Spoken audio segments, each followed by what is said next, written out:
Boa noite, pessoal, tudo bem? Hoje estamos reunidos aqui para a nossa aula número 11, continuando com a nossa parte de história do pensamento econômico. Nas últimas aulas, nós viemos falando dos economistas clássicos, certo? Então, vamos dar continuidade neles. Então, a gente falou do Adam Smith, do Malthus, e hoje a gente vai falar do David Ricardo. Então, a gente vai falar sobre a sequência deles e quais foram as contribuições dos seus predecessores. Então, basicamente, David Ricardo veio depois de Adam Smith e de Malthus e utilizou muito dos seus conhecimentos para traçar as suas ideias. Então, ele também é da escola clássica, mas ele veio dos conhecimentos de Adam Smith e de Malthus, certo? Novamente, só para lembrar para vocês, todas as nossas aulas até o final do ano serão ao vivo. Então, sempre que possível, se vocês puderem participar para a gente trocar uma ideia e conversar, seria mais legal, ok? Vou compartilhar minha tela com vocês para a gente discutir melhor sobre a nossa aula de hoje. Então, hoje nós vamos falar sobre David Ricardo, o nosso economista clássico, e estamos na nossa aula número 11 já, de História do Pensamento Econômico. Caso vocês queiram, novamente, as aulas estão todas disponíveis lá no site da faculdade. Ficar alguma dúvida, a gente volta e relembra também, ok? Então, vamos lá. Então, David Ricardo viveu entre 1772 e 1823 e ele era filho de um rico capitalista inglês que tinha feito fortuna na Bolsa de Valores, após ter migrado da Holanda para a Inglaterra. Então, assim como Malthus, o David Ricardo também veio de uma família um tanto quanto tradicional inglesa.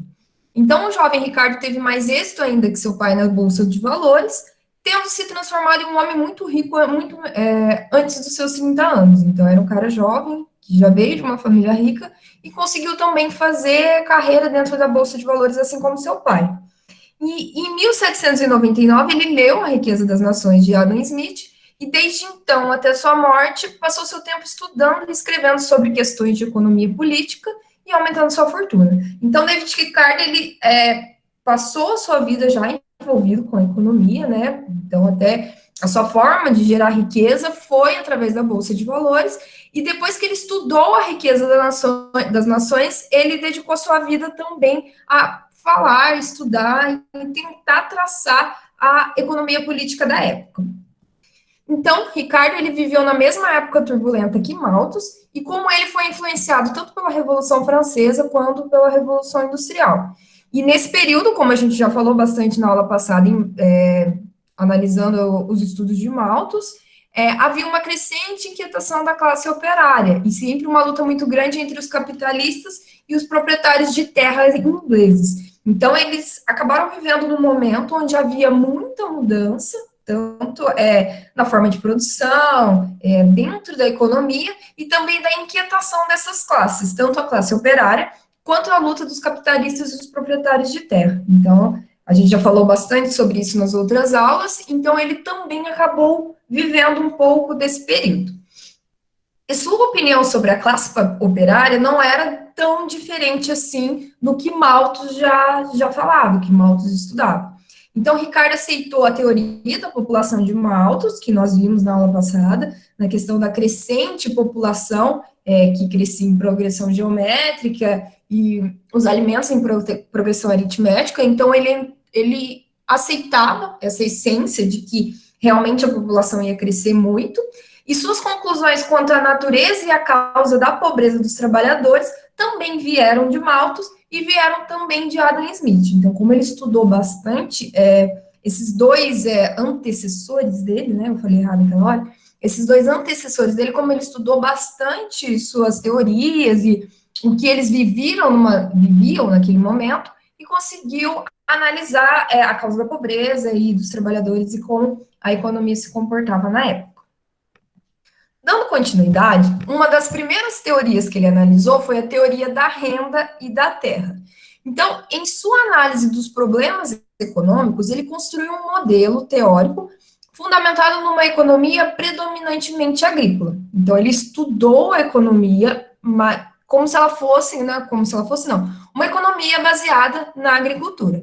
Ele tentou procurar e determinar as leis que regulariam a distribuição do produto entre as diferentes classes da sociedade, e localizando no trabalho o valor de troca das mercadorias. Ou seja, da mesma forma que a gente viu lá em Adam Smith, que ele analisou que o valor do produto, né, tinha o trabalho inserido, que na hora de você colocar um valor no produto, ele tinha a mão de obra inserida, da mesma forma a teoria da renda e da terra, de Ricardo, também tinha essa questão do trabalho em relação à mercadoria. Então, ele começou a analisar que, numa economia predominantemente agrícola, o que vinha da terra geraria renda, e esse produto ou mercadoria da economia basicamente agrícola seria valorizado, o seu valor era através do trabalho inserido, do trabalho, esse valor inserido auxiliaria nas trocas.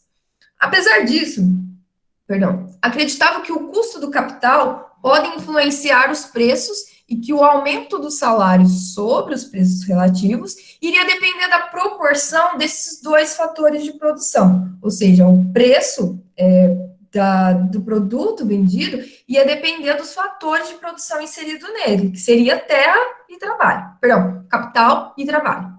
Para Ricardo, a renda relaciona-se com o aumento da produção. Ou seja, quanto maior a produção, maior a renda. Quanto menor a produção, menor a renda. Então, elas se relacionavam. Acreditam-se que a maior demanda acarretada por esse aumento da população exigiria o cultivo de terras menos férteis, nos quais o custo de produção é mais elevado do que em terras mais férteis. Ou seja, então, o que ele determinava? Que quanto maior fosse a população, uma maior quantidade de terra deveria ser explorada. Só que essa quantidade de terra, muitas vezes você teria terras que não seriam tão férteis. Então, essas terras não tão férteis gerariam um custo maior. Às vezes a produção ia ser um pouco menor, não geraria, a expectativa de produção ia ser menor, e por consequência a renda também seria menor. Ele relacionava a renda da população com o que a terra oferecia, ou seja, com a quantidade produzida. E se essa população, assim como o Malthus estabeleceu anteriormente, crescesse muito, a produção também deveria crescer, certo? Então, mais custos e lucros deveriam ser mantidos no mesmo nível dos dois casos, pois, de outro modo, a terra de pior qualidade deixariam de ser cultivadas. Ou seja, se eu conseguisse ter um lucro maior, eu não precisaria cultivar as terras tão ruins assim. Então, eu conseguiria deixá-la de lado, ou seja, o meu custo seria menor. Mesmo com essas medidas, no entanto, os arrendatários das melhores terras acabariam tendo uma maior receita, independentemente do trabalho e do capital aplicado na produção. Então, o que ele determinava? Que os fatores principais de produção dentro dessa economia, basicamente agrícola, seria o trabalho e o capital, certo? E quem detinha a terra, vamos dizer, o proprietário da terra, ele precisaria menos desses dois fatores de produção envolvidos. Por quê? Porque ele já tinha uma terra que geraria para ele o capital, certo? Então, a teoria da terra e da renda mostraria que, tipo, quanto menor o custo, maior ele conseguia obter renda e maior ele teria de lucro nessa terra. Então, essa diferença em seu favor, ou seja, o excedente sobre o custo da produção, então, quanto mais ele conseguia ganhar em cima do custo de produção, iria constituir a renda da terra, apropriada pelo proprietário. Então, a terra que seria da terra, né, que a terra geraria, seria menor quando o custo dela fosse menor. Isso, hoje, para a gente, é um tanto quanto lógico. Então, quanto menor o custo, maior o meu lucro, né? Mas naquele momento ele conseguiu perceber que quanto mais excedente ele tivesse daquela terra e que mais fértil ela fosse, maior era o seu lucro. Onde eu parei? Assim, a renda de determinada terra seria diferente, a diferença entre o valor inevitável do crescimento da renda da terra, os proprietários rurais. Onde eu parei? Me perdi. Assim, a renda de determinada terra seria a diferença entre o valor da colheita dessa área fértil e da colheita de outras áreas menos férteis. Então, ele iria analisar que o quanto que ele conseguiria produzir nessa área fértil, menos o que ele produzia nessas áreas menos férteis, que por consequência seria menor. Então, uma produção em relação à outra. Por quê? Porque nessa área mais fértil, eu conseguia, com o mesmo custo de produção, gerar mais do que nessa área menos fértil. Porque os fatores de produção aplicados nela seriam o mesmo, mas a quantidade produzida dela ia ser menor. Então, ele conseguia tirar a renda determinada analisando a diferença de dois períodos de plantio, de duas regiões, né? Então, com o inevitável crescimento da renda diferencial da terra, os proprietários rurais iriam se apossando de maior percentual do excedente econômico, em detrimento dos capitalistas. Ou seja, essa relação de quem detinha a terra e de quem detinha os fatores de produção iria trazer a diferença em quem teria a terra mais fértil. Então, por exemplo, se a gente tivesse um capitalista que detinha o capital e o trabalho, ele teria que alugar uma terra. Vocês concordam comigo?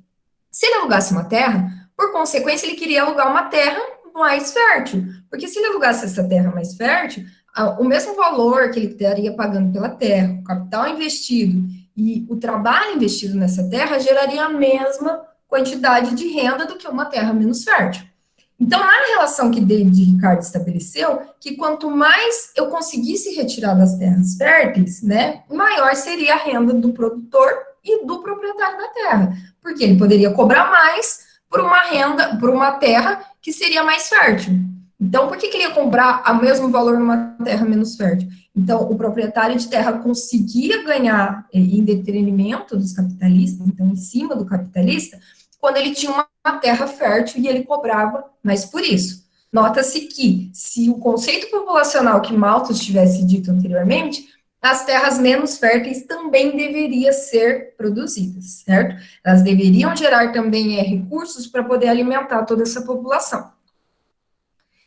Dessa forma, Ricardo já partiu para a teoria também do estado estacionário. Então, conseguindo entender que eu preciso da terra para produzir e que terras mais férteis produzem mais e eu vou aplicar menos fatores de produção nessa terra, ou seja, com menos trabalho, menos capital, eu geraria a mesma quantidade, ele começou a perceber, então o Ricardo preveu a ocorrência de um estado estacionário, que seria resultante do crescimento populacional e resultados pelo cultivo de terras cada vez menos férteis. Então, o que ele percebeu? Que iria gerar uma situação onde as pessoas iriam crescer muito, né? O crescimento populacional seria muito grande, a necessidade de cultivar mais terras férteis iria gerar cada vez lucros mais baixos, onde haveria um estacionamento, vamos dizer, da economia da época. Por quê? Porque por mais que fatores de produção seriam alocados nessa terra menos fértil, o lucro seria cada vez menor. Então, nota-se que, ao chegar a um determinado limite, o lucro seria tão baixo que a acumulação de capital simplesmente cessaria, prejudicando o desenvolvimento econômico. Então, para adiar esse estado estacionário, seria necessário a aplicação de um programa econômico liberal. Ou seja, cada vez menos iria se necessitar de alguma intervenção. Por quê? Porque essa acumulação de capital que estava sendo gerada na época, ela iria reduzindo a níveis muito pequenos. Por quê? Porque cada vez mais esse capital, que nesse momento os fatores, como a gente mencionou anteriormente, os fatores de produção era só capital e trabalho, então os únicos fatores de produção seria estacionário. Iria chegar a um ponto que ele não geraria mais lucro.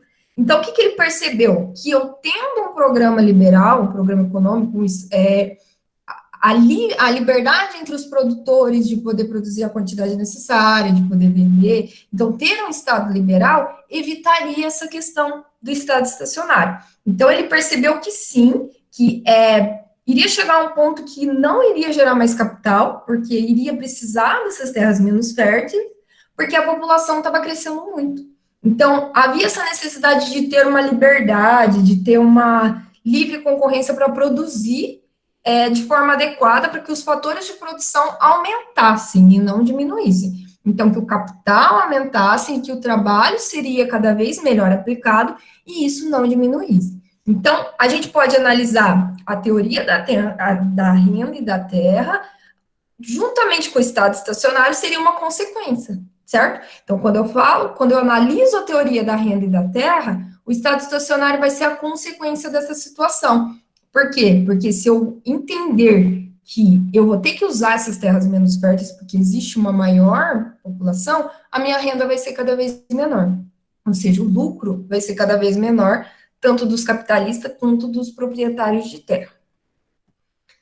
Dessa forma, a gente cai na questão da lei de ferro dos salários. Ou seja, beleza, então eu tenho uma quantidade de terra para produzir que ela é fértil. Vai chegar um momento que eu vou ter que produzir em terras menos férteis. E isso vai acabar gerando uma redução dos meus fatores de produção, que é capital e trabalho. Então, se eu tenho cada vez menos aplicados esses fatores de produção, se vocês lembrarem lá da introdução da economia, quando os fatores de produção não são 100% empregados, ou eles estão defasados e eles não conseguem gerar mais lucros, a renda vai ser cada vez menor. Ou seja, o meu lucro é menor, as pessoas que ganham com esse lucro também vai ser menor, concorda? Então, eu vou ter que pagar menos para o proprietário de terra, eu vou pagar menos os salários dos trabalhadores, porque o meu lucro não é tanto. Então, eu já tenho, além do estado estacionário, onde os fatores de produção não estão sendo empregados e eu não estou gerando cada vez mais lucro, eu vou ter também os salários, a lei de ferro dos salários. Por consequência, os salários não vão ser tão bons assim. Então, da mesma forma que seu amigo Malthus, David Ricardo previa um contínuo aumento da população. E a população de Malthus tornou-se o operariado de Ricardo. Então, quando a gente for analisar do ponto de vista de David Ricardo, a gente não vê só a população, mas a gente vê os operários, que são as pessoas que trabalham. Lembra quando a gente falou bastante sobre isso? Que os operários são as pessoas que eles não detêm o fator de produção e eles não detêm terra. E a única forma de subsistência deles é o trabalho. Então, a força de trabalho era a forma dele receber uma renda, e essa renda são os salários, concorda? Então, entre os operários, haveria tamanha concorrência na procura de emprego ou de trabalho, porque era muita gente à procura, porque iria ter um aumento contínuo da população, e de um lado, e a gente teria a questão da comida, porque as pessoas precisariam de emprego e trabalho de um lado e de comida de outro lado, concorda? Que tudo ficaria reduzido a um simples processo de subsistência. Era o destino da humanidade. Então, ele concordou, como a gente viu que Malthus dizia, que como que se fala? A questão da divisão da sociedade, né? Que sempre haveria uma classe oprimida ou uma classe inferior para que outras classes crescessem, se desenvolvessem. David Ricardo mostrava que esses operários, essas pessoas, a classe operariada, né? Os operários, na visão de David Ricardo, seria tão grande que eles não conseguiriam trabalhar para ter salários para ter nada mais além que sua subsistência. Ou seja, seria tanta gente oferecendo a força de trabalho que o que eles receberiam somente era para sobreviver. E que isso seria o destino da humanidade, porque sempre haveria capitalistas, sempre haveria proprietários de terra, e como essas pessoas, o operariado ia crescer numa constante muito grande, ia crescer de forma muito crescente, que o destino da humanidade, com palavras dele, seria trabalhar somente para sobreviver, certo? Então, numa sociedade em evolução, tal fato poderia ser adiado, como um momento de reflexão que vai surgir na Inglaterra por volta do século XIX. Essa era uma restrição importante. Mas as restrições de Ricardo nunca alcançaram suas generalizações majestosas. Então, no mundo ricardiano, os trabalhadores receberiam o mínimo necessário à subsistência, nada mais que isso.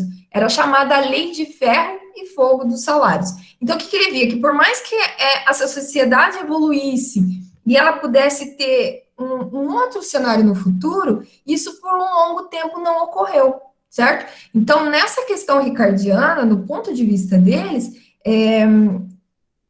o operário iria ter somente para sua subsistência, né? Que seria a chamada lei de ferro e fogo, ou seja, você vai trabalhar pelo mínimo, né?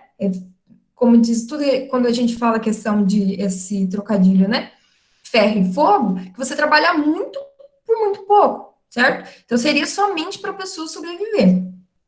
Então, essa tendência, a gente vai ver depois com Marx mais profundo, que ele estuda muito essa parte do operário, então a gente vai ver, quando a gente for estudar Marx, ela vai ser mantida e até agravada em razão do contínuo progresso tecnológico e do contingente de trabalhadores desempregados por ele gerado. Ou seja, esse fator de produção, vamos dizer, o trabalho, ele nunca vai ser 100% empregado, ok? Então, quando a gente fala 100%, que a gente não tem os fatores de produção 100% empregados, é porque eles não estão trabalhando no 100% do seu máximo. Ou seja o capital, terra, tecnologia, que são os outros fatores de produção que a gente estuda também, nesse momento a gente vai ver que vai chegar que por mais que aumente o processo da tecnologia, que tenha esse desenvolvimento, o desemprego dessas pessoas, assim, analisando como fator de produção, tá? A mão de obra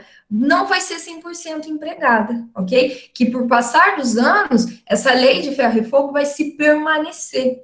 Então, denominado o exército industrial de reserva, que constitui-se num fenômeno inerente e absolutamente necessário à própria produção capitalista.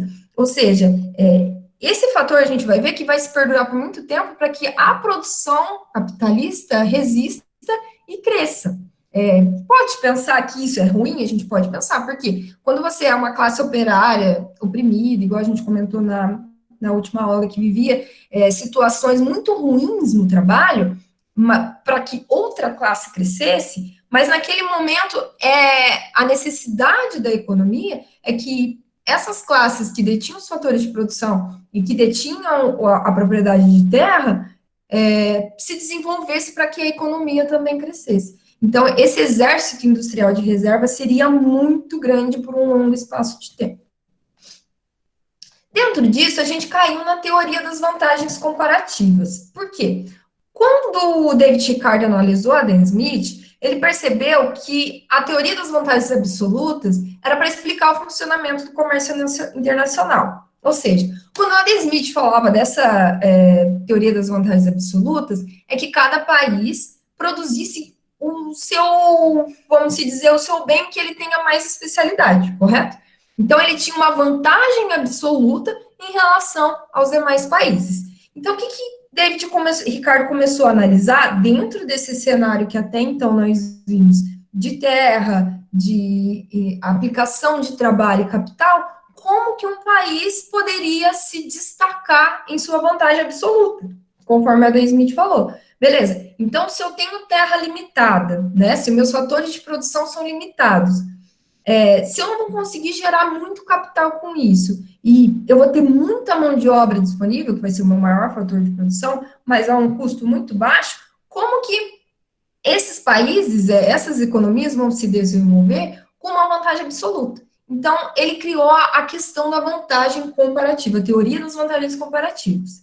Então, em contraposição a Ricardo, ele formulou a teoria das vantagens comparativas, ou dos custos comparativos, segundo o qual cada país tende a se especializar nos ramos em que tem mais vantagens, isto é, que seus custos de produção são menores que de seus concorrentes. Ou seja, então não é só você se especializar naquilo que você tem mais tecnologia, o que você mais sabe fazer. Porque a Adam Smith, ele fala muito da questão dos, por exemplo, os relógios suíços, que a Suíça ela é especialista em fazer relógios. Então, tipo assim, ela vai fazer o seu relógio porque ela é especialista. Não. Então, quando você fala em vantagens comparativas, é quando os seus custos de produção são menores em relação aos seus concorrentes. Ou seja, se eu consigo produzir o mesmo produto, hoje a gente fala em qualidade, né? Se eu consigo produzir o mesmo produto com menor custo que o meu concorrente, então eu tenho vantagem comparativa em relação a ele, certo? Então, eu não vou produzir apenas um produto absoluto, uma vantagem absoluta. Eu posso produzir outros produtos na qual, em comparação ao meu concorrente, a outros países, no caso, eu tenho um custo de produção menor. Então, com isso, ele procurou demonstrar a vantagem de um país em importar determinados produtos, mesmo que ele pudesse produzi-lo por preço inferior, desde que sua vantagem em comparação com outros produtos fosse ainda menor. Ou seja, ele pode importar produtos desde que sua vantagem seja maior, ou seja, se ele estiver ganhando com isso. Então, se ele pode produzir, um outro país produz um produto com um custo menor e chega a ter ele um custo menor, por que não importar? Ou se ele consegue produzir internamente um produto e ganhar mercado com esse produto interno, por que eu não vou produzir internamente em vez de importar? Ou o que eu posso produzir aqui e exportar para outros produtos, para outros países. Nada mais é que a relação de importação e exportação dos mercados, certo? Então, eles começaram a perceber que quando eu me comparo com outros países em relação à minha produção, eu tenho que perceber aquilo que eu tenho mais vantagem, no qual eu vou ter maior lucro e menor custo. Então, de certa forma, há dois meios de enxergar qual negócio tem um custo menor em um determinado bem. Então, a primeira delas é a vantagem absoluta e a outra é a vantagem comparativa, quando a gente compara os dois pontos de vista, ok? A vantagem absoluta é a mensuração da produtividade de um negócio acerca de um bem específico, ou seja, quando o negócio utiliza a menor quantidade possível de insumos para sua produção. Logo, esses insumos podem ser, por exemplo, tempo, matéria-prima, mão de obra. Então, isso seria a vantagem absoluta. Quando essa análise é feita a partir da comparação entre empresa ou pessoas, porém, considerando o mesmo insumo. Então, a teoria das vantagens comparativas vai mensurar, em vez dos insumos, o custo de oportunidade que o produtor possui em determinado bem. Então, quando a gente fala custo de oportunidade, é quando eu estou abrindo mão de uma situação para ter outra, correto?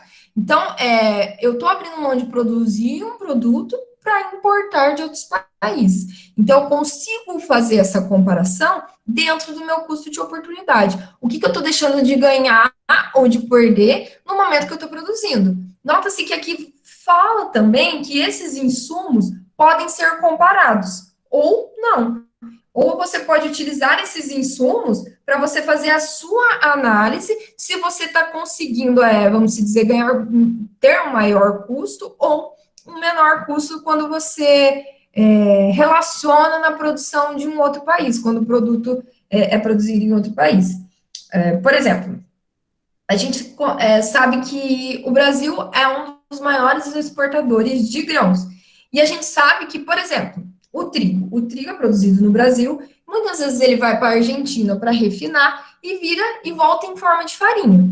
É uma forma de você analisar a vantagem comparativa, não é? Então, qual o custo de oportunidade nessa situação? Eu abro mão de produzir internamente a farinha para exportar a matéria-prima e importar o produto final. Isso ocorre também com o suco de laranja, que a gente vê muito, que a gente exporta a laranja e importa o produto final. Então, quando eu comparo isso, o custo de oportunidade que eu estou tendo é que eu estou abrindo mão de produzir internamente determinado produto para que eu possa comprar de fora. É uma vantagem comparativa. Nota-se que aqui a gente não está mencionando se isso é bom ou ruim para o país. Eu só estou citando como exemplo de como a gente pode fazer essa análise da vantagem comparativa, certo? Vamos lá. Então, a teoria das vantagens comparativas utiliza também a análise da fronteira de possibilidade de produção, também conhecida como curva de possibilidade de produção. Quando a gente fala de curva, de fronteira, quando a gente analisa lá vocês estão vendo bastante essas curvas em em micro, então quando você vê que onde a curva termina, é a minha possibilidade que eu vou ter aqui dentro de produzir, certo? Então, nota-se que eu tenho um gráfico, não consegui desenhar aqui, porque, né? Nota-se que eu tenho um gráfico, então a linha, né, a curva de possibilidade vai mostrar o meu máximo que eu posso produzir dentro dos meus fatores de produção, correto? Então, por sua vez, essa curva vai ser utilizada para comparar a capacidade produtiva de dois produtos diferentes, certo? Com isso, é possível perceber que a ideia de produzir determinado bem com baixo custo, mas sem renunciar a outro tipo de produção possível e mais lucrativa. Então, quando eu faço uma análise comparativa entre os meus diferentes produtos e a possibilidade de produção dentro da minha fronteira, eu consigo analisar se eu posso renunciar ou não em relação ao outro, se eu vou ter um lucro maior ou não.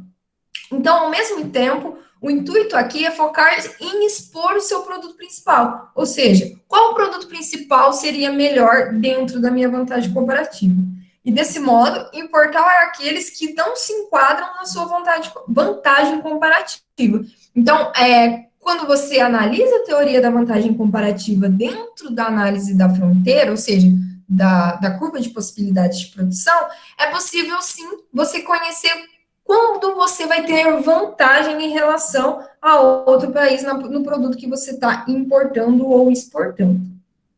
Aí, analisando tudo isso, David Ricardo caiu nos princípios de política e tributação. Por quê? Ele conseguiu analisar os fatores de produção dentro da economia, conseguiu analisar a classe operária e as outras classes, né? Ou seja, que a classe operária ela iria ganhar menos em relação às outras classes.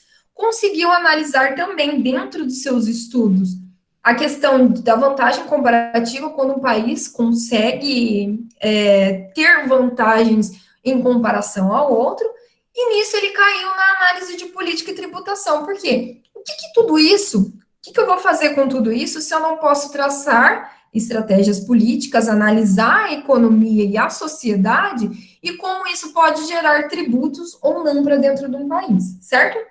Então, Ricardo concordava com Smith quanto ao conceito da riqueza nacional, de que o montante de bens e serviços à disposição dos consumidores, quanto maior esse montante, maior a riqueza. Então, ele conseguiu perceber que dentro dessa economia, quanto mais produtos eu tinha, quanto maior vamos dizer, a disposição de produtos para os consumidores dentro da minha vantagem comparativa, maior é a riqueza desse país.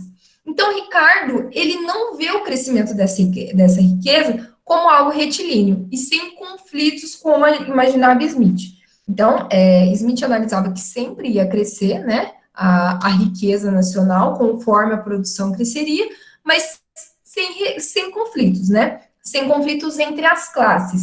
Para ele, esse crescimento não seria tão retilíneo, mas sim passível de obstrução, ou seja, ele não teria um crescimento tão amplo, mas que poderiam acontecer situações no período que poderiam diminuir esse crescimento ou aumentar. Então, Ricardo procura mostrar que a principal causa do crescimento da riqueza das nações seria a acumulação de capital, e não somente a produção para que os consumidores sempre consumissem. Ou seja, quando a gente compara Ricardo com Smith, a gente consegue perceber que Adam Smith dizia que quanto mais um país produz para os seus consumidores, mais ele é rico. Só que Ricardo não. Ele dizia que quanto mais acumulação de capital, quanto mais capital acumulado, mais essa nação, esse país seria rico.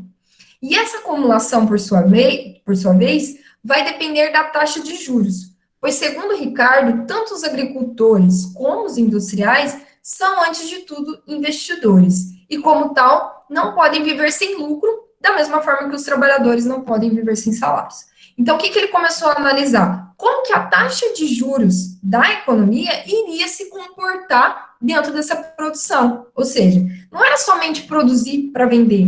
O quanto que ele iria ganhar com isso? O quanto que o capitalista e o proprietário de terra iriam ganhar com essa produção? Então, ele não precisava simplesmente produzir grandes quantidades para consumir, sem analisar se aquilo estava gerando lucro ou não. Então, da mesma forma que os capitalistas e os proprietários de terra, eles não viviam sem seu capital e sem seu aluguel, os trabalhadores também não viviam sem salários. Então, ele dependia muito da riqueza que a nação iria gerar. Então, quanto mais riqueza acumulada, quanto mais riqueza gerada dentro da nação, mais rica ela seria, ok? Então, o motivo que nos leva a pensar que acumular diminui com a redução do lucro e cessará por completo quando seus lucros forem tão pequenos a ponto de não garantir uma compensação adequada pelo esforço e risco, que devem necessariamente correr pelo emprego do seu capital numa atividade produtiva. Ou seja, quando o lucro for tão pequeno que o seu risco não vai compensar essa atividade produtiva, que não vai compensar ele produzir, então vai ser que as economias vão começar a ter um certo desequilíbrio, Porque vai chegar um ponto que não compensa produzir a mais, porque o seu lucro vai ser cada vez menor. Então, o empresário estará, por consequência, desviando-se constantemente de uma para outra atividade, procurando sempre melhorar a rentabilidade pelo emprego de capital. Ou seja, isso mostra que, tipo assim, ele pode mudar de situações, porque nesse momento a gente está falando de emprego dos seus fatores de produção. Então, ele vai analisar dentro da sua vantagem comparativa onde ele está empregando o seu capital da melhor maneira. Então, ele sempre vai procurar empregar aquilo que vai gerar maior rentabilidade, maior lucro. E isso acaba gerando maior acumulação. Então, o pensamento de Ricardo deve obedecer o seguinte plano, ou seja, obedecia esse seguinte plano. Enfoque sobre o capital em vez do trabalho como causa principal da riqueza das nações. Então, quando a gente analisa Adam Smith, ele falava que o produto, né, ou a mercadoria, o valor dela estava conforme o trabalho aplicado nela. Então, quanto mais trabalho se tinha, quanto mais mão de obra se tinha uma economia, mais rica ela é, porque eu tinha maior trabalho empregado e assim eu conseguia produzir mais. Então, nesse momento, Ricardo percebeu que então não adianta só ter muita mão de obra. O que a gente viu anteriormente nos textos aqui? Que Ricardo pensou que quanto mais trabalho eu tivesse, menos essas pessoas iriam ganhar, o salário seria cada vez menor, porque eu tinha abundância de mão de obra. Então, ele conseguiu perceber, David Ricardo, que quanto maior a acumulação de capital, mais rica seria a nação. Obstáculos ao crescimento das nações, a renda diferenciada e o trabalho. Então, essa diferenciação das rendas e o excesso de trabalho mostraria os obstáculos do crescimento da nação, porque eu teria muitas pessoas trabalhando somente para subsistência. Então, a renda seria diferenciada e o excesso de trabalho iria gerar cada vez mais essa renda diferenciada. Então, deveria se tratar medidas para superar os obstáculos e o Estado ele teria um papel de direcionamento do capital e desobstrução dos obstáculos. Nota-se que David Ricardo ele pregava o liberalismo econômico. Então, o papel do Estado seria direcionar o capital, vamos dizer, os fatores de produção para o lugar correto, e desobstruir os obstáculos que viriam surgir para a geração desse capital, certo? Então, o Estado ele não interveria tanto na economia, da mesma forma que Adam Smith também falava, né? Então, ele defendia esse Estado liberal e que ele só iria intervir em algumas situações para desobstruir os obstáculos e facilitar o direcionamento do capital, certo? Voltando para vocês. Então, o que a gente pode perceber? Que David Ricardo, basicamente, é um dos clássicos que precederam Adam Smith e Malthus. Algumas de suas teorias ele acatou, sim, mas ele acabou direcionando seus conhecimentos para a realidade da época e tentou entender cada vez mais que o acúmulo de capital era o que mais geraria a riqueza das nações e não somente o trabalho empregado nela, certo? Eu vou parar por aqui para a gente continuar discutindo depois. Se vocês tiverem alguma dúvida, algum questionamento, podem me procurar, tá bom? Não se esqueçam de responder a atividade depois para valer como nota de vocês. E caso aconteça alguma coisa que vocês não podem assistir a aula de hoje, façam um resumo e me mandem para valer como presença, certo? Eu vou parar de gravar aqui. Então, até a próxima aula e um grande abraço.